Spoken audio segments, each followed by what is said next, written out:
Exercise 2.3, question number 3.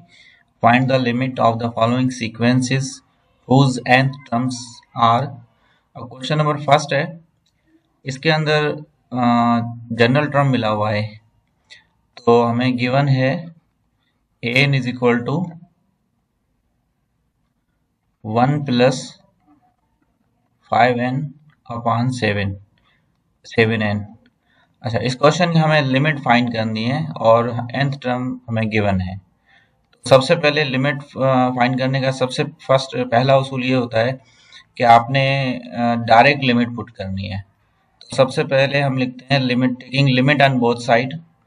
तो limit हम लिखते हैं limit n tends to infinity, an is equal to limit n tends to infinity। अब इसका फर्स्ट उसूल जो होता है कि हमें डायरेक्टली लिमिट पुट करनी है। अगर इसका कोई आंसर आता है तो वो इसकी लिमिट होगी। अगर हम इसमें डायरेक्टली लिमिट पुट करते हैं, n की जगह पे इन्फिनिटी रखते हैं, तो ऊपर भी इन्फिनिटी हो जाएगा और नीचे वाला भी इन्फिनिटी हो जाएगा। मतलब इन्फिनिटी अपान जो है वो इन्फिनिटी कंडीशन आ जाएगी, मतलब इनडिटर्मिनेट फॉर्म आ रहा है। तो इसलिए हम क्या करेंगे, सबसे पहले हम जो है इसके अंदर taking n common from numerator and denominator, तो n कॉमन हम लेंगे। n अगर हम कॉमन लेंगे तो ये हो जाएगा, सबसे पहले हम ऊपर से n कॉमन लेते हैं, तो 1 में n नहीं है तो ये हो जाएगा 1 अपान n। अगर हम n कॉमन लेंगे इसका मतलब n अपान में चला जाएगा, और प्लस 5n में n बाहर आ जाएगा तो बाकी बचेगा ओनली 5। अब अपान 7n, यहाँ पे n कॉमन लेने की जरूरत नहीं है, अगर लिखते हैं तो हम लिखेंगे n कॉमन लिया और बाकी ब्रैकेट में बचा 7। अब n जो है वो n से कैंसिल हो जाएगा, बाकी हमारे पास बचेगा limit n tends to infinity, और बाकी हमारे पास जो अभी फंक्शन बचेगा वो बचेगा 1 अपान n प्लस 5 अपान 7। अब हम अप्लाई लिमिट करते हैं। अब हम अगर अप्लाई लिमिट करेंगे तो इजीली जो है इसकी लिमिट मिल जाएगी। अप्लाई लिमिट, अगर लिमिट अप्लाई करते हैं तो ये हो जाएगा 1 अपान इन्फिनिटी प्लस 5 अपान 7। तो 1 अपान इन्फिनिटी जो होता है वो बराबर होता है 0 के, तो ये हो जाएगा 0 प्लस 5 अपान 7। तो फाइनली जो लिमिट हमारी होगी वो होगी 5 अपान 7। ये हो जाएगा हमारा आंसर।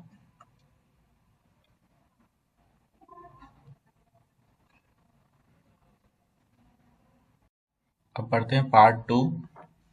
इसके अंदर गिवन है हमें an is equal to 3n minus 1 and n power 4 minus n upon n square plus 1 और n क्यूब माइनस 7। अब सबसे पहले हम क्या करेंगे, taking limit on both side. Function हमें गिवन है तो हम लिखते हैं limit n tends to infinity, an is equal to both side लिखते हैं limit n tends to infinity, और हमारा जो फंक्शन है, जो nth टर्म है वो है 3n माइनस 1 और n पावर 4 माइनस n अपान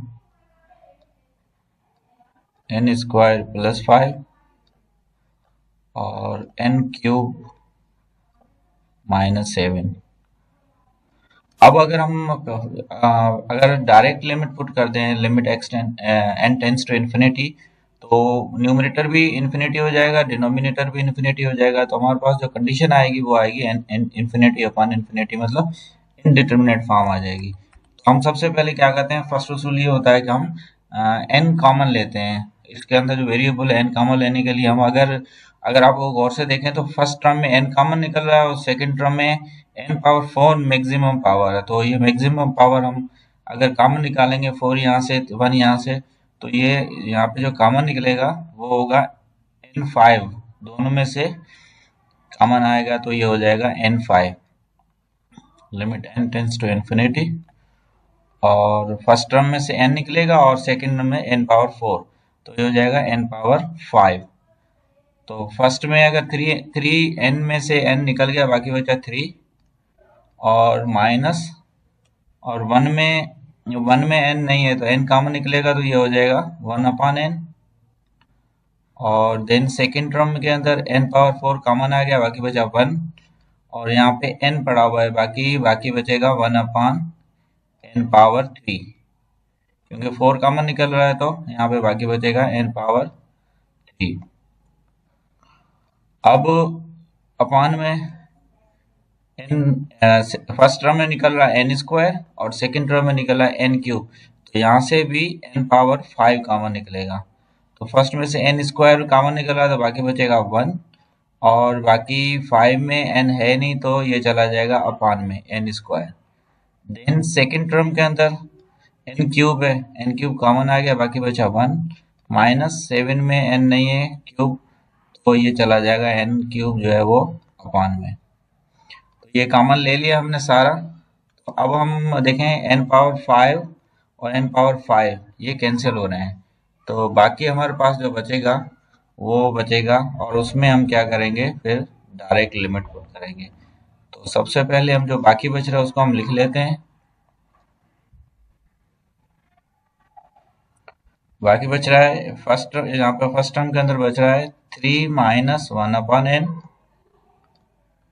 और सेकंड टर्म है सेकंड ब्रैकेट के अंदर 1/n³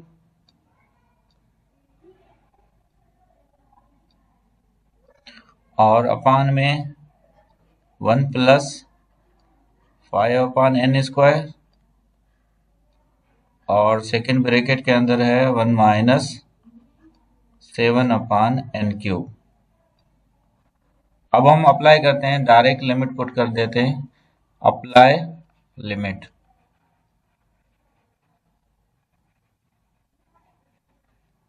लिमिट अप्लाई करते हैं तो इजीली जो है इसका आंसर निकल आएगा। तो सबसे पहले हम लिखते हैं फर्स्ट ब्रैकेट के अंदर 3 माइनस 1/∞, देन सेकंड ब्रैकेट में 1 माइनस 1/∞³ जो है ये भी इन्फिनिटी हो जाएगा। उसके बाद 1 प्लस 5/∞, पुट n की जगह पे इन्फिनिटी रखेंगे तो इन्फिनिटी स्क्वायर हो जाएगा। और देन लास्ट ब्रैकेट के अंदर 1 माइनस 7/∞³ ये भी इन्फिनिटी हो जाएगा, इन्फिनिटी³। अच्छा, उसके बाद 1/∞ जैसा कि 0 के बराबर होता है तो हमारे पास जो बाकी बचेगा वो हो जाएगा 3 माइनस 0, 1 माइनस 0 और नीचे बचेगा 1 प्लस 0 और यहाँ पे बचेगा 1 माइनस 0। तो आफ्टर सिंप्लीफिकेशन ऊपर बचेगा, यहाँ पे 3 बच रहा है फर्स्ट ब्रैकेट में, दूसरे में 1 बच रहा है, 3 इंटू 1 3 हो जाएगा और नीचे दोनों में 1 1 बच रहा है, 1 इंटू 1 1। इसका मतलब है जो आंसर आएगा फाइनली लिमिट आएगी वो होगा 3। तो ये हो गई हमारे इस फंक्शन की लिमिट, जनरल टर्म में मिला हुआ था, लिमिट आ गई 3। क्वेश्चन नंबर 3 का पार्ट 3 है n is equal to n plus 1 factorial upon n factorial minus n plus 1 factorial।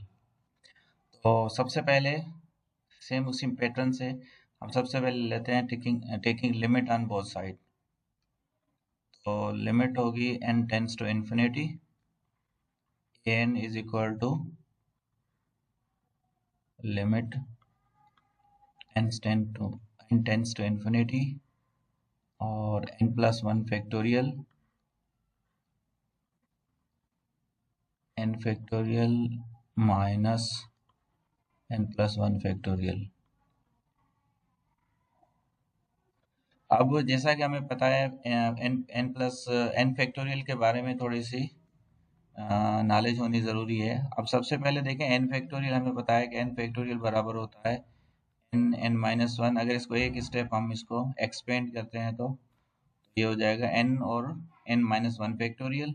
अगर दो स्टेप इसको खोलते हैं तो n-1 n-2 फैक्टोरियल। इस तरीके से हम जितने भी चाहें इस स्टेप इसमें ज़्यादा एक्सपेंड कर सकते हैं इसको।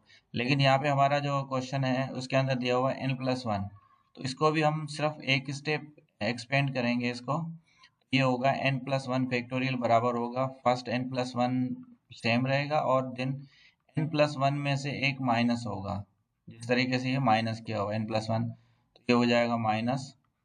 तो ये बराबर होगा n+1 और बाकी इसमें बचेगा n फैक्टोरियल, क्योंकि 1 और 1 माइनस हो जाएंगे।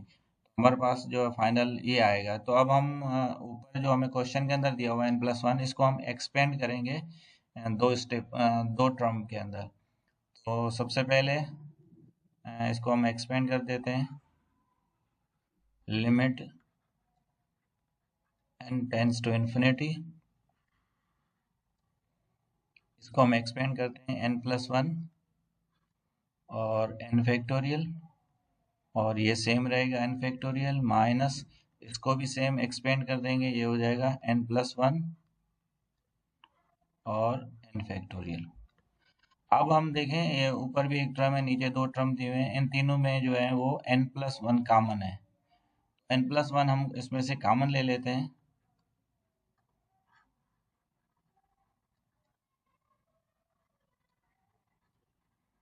इसमें से n+1 अगर मैं कॉमन ले लूं न्यूमरेटर और डिनोमिनेटर में से, तो ये हो जाएगा n+1 कॉमन, बाकी बचा n+1 और नीचे भी n+1 n फैक्टोरियल कॉमन आएगा, तो ब्रैकेट में बचेगा 1 माइनस, और यहाँ पे n फैक्टोरियल कॉमन आ जाएगा तो बाकी बचेगा n+1। अब यहाँ पे जो है वो n+1 जो है वो n+1 इसमें से कैंसिल, और n फैक्टोरियल और n फैक्टोरियल कैंसिल हो जाएगा, और बाकी हमारे पास जो बचेगा हम उसको लिख लेते हैं।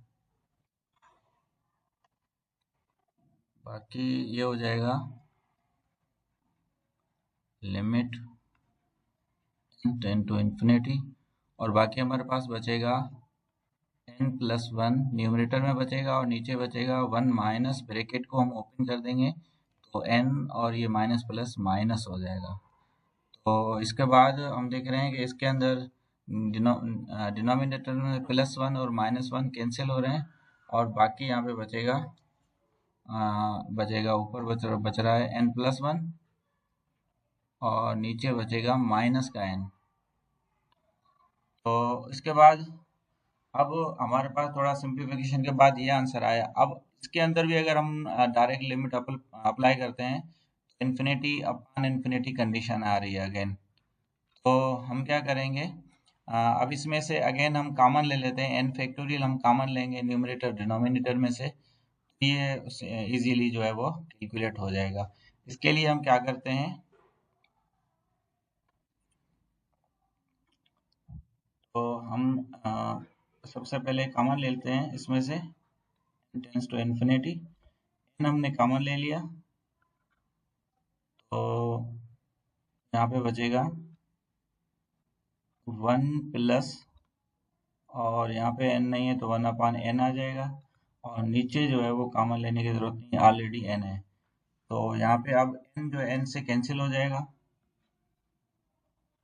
बाकी हमारे नीचे माइनस बच रहा है, तो ये हो जाएगा, इसको हम तरतीब से अगर लिखेंगे तो ये बराबर हो जाएगा माइनस का 1 -1 अपान n,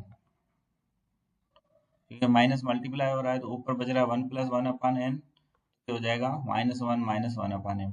अब हम अप्लाई कर रहे हैं, डायरेक्ट लिमिट अप्लाई करेंगे, अप्लाई लिमिट, तो अब ये हमारे पास हो जाएगा, अगर लिमिट अप्लाई करेंगे तो ये हो जाएगा -1 -1 अपान इन्फिनिटी। वन अपन इन्फिनिटी बराबर होता है 0 के, तो ये हो जाएगा -1 -0। तो आंसर जो है हमारे लिमिट जो आ जाएगी इस जनरल टर्म की वो होगी -1। तो ये हो जाएगा आंसर।